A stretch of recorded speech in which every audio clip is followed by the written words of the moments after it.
जागरण के आयोजन रखल गइल बा। तो हम चाहता नहीं कि जितना लोग देवी जागरण में आइल बा सभे अपन हाथ उठा के एक बार प्यारा सा जयकारा माई दुर्गा के लगा दी। सभे प्रेम से बोली दुर्गा मैया की। मैया आ गइल बाड़ी आ तरह तरह से भक्तगण स्वागत में जुट गइल बड़े। यही ना एगो भक्त अपना मेहरारू से कहत रे, का कहत रे कैसे या अपना मोहलिया से निकल है सबक मम्मी सूत गइल का नाश्ता अपना मोहलिया में से निकल है सबक मम्मी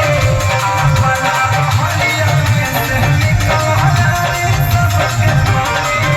खीरा खावा खाना होई लगा के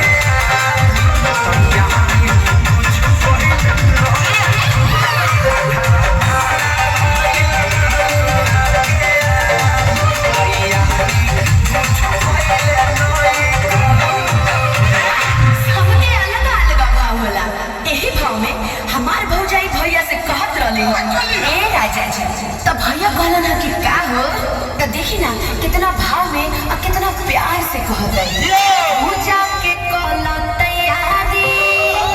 आई गईली हो देव के दुलारी आई पूजा के कहला तैयारी आई गईली हो देव के दुलारी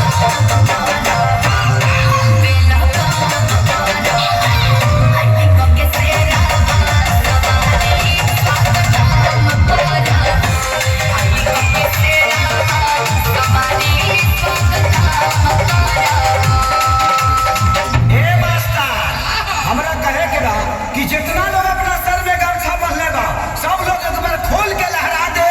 और तनी बता दे कि मैया रानी कौना चीज पर झूला झूलेली, कौना चीज पर।